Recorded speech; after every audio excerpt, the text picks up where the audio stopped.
Beaucoup de parents d'enfants du secondaire nous contactent en cours d'année scolaire parce qu'ils sont perdus, ou plus exactement parce que leur enfant est perdu.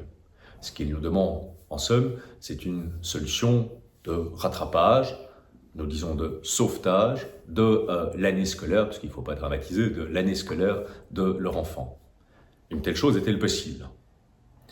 Oui, pas parce que nous le pensons, mais parce que nous le faisons depuis maintenant 25 ans.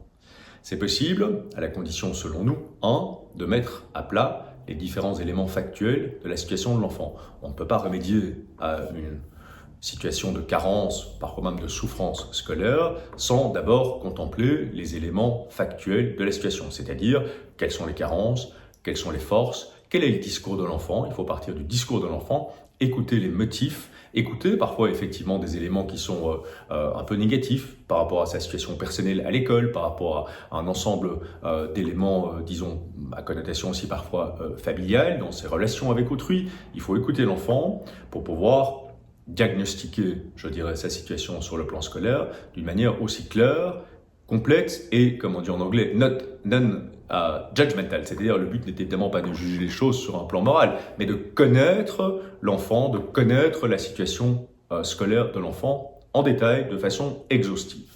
C'est le premier élément. Le deuxième élément de cette opération de sauvetage, comme nous le disons, scolaire, c'est de mettre en place une organisation de soutien. Alors cette organisation devra être pas nécessairement prendre beaucoup de temps tous les jours, mais gagnera en tout cas à être quotidienne. C'est-à-dire qu'il y ait entre la personne que nous allons désigner comme référent principal de l'enfant et l'enfant des contacts, si possible, quotidiens. Nous disons et nous pratiquons 4 fois par semaine. Le vendredi est une journée un peu particulière parce que c'est la fin de la semaine. Et alors en contact le week-end. Pourquoi? Parce qu'il faut s'entendre avec l'enfant sur une façon de travailler, sur un programme de travail, et ensuite le valider. Mais le valider, ça veut dire 2 choses. Ça veut dire répondre à toutes ces questions, ça veut dire lui réexpliquer tout ce qu'il ou elle ne comprend pas, et ça veut dire enfin, c'est le 3e élément, pouvoir au fur et à mesure s'inscrire dans une dynamique d'interrogation, c'est-à-dire de validation des connaissances de l'enfant. Il est important qu'on puisse confirmer l'enfant dans son idée qu'il va dans la bonne direction et qu'il a pris un nouveau départ dans son année scolaire.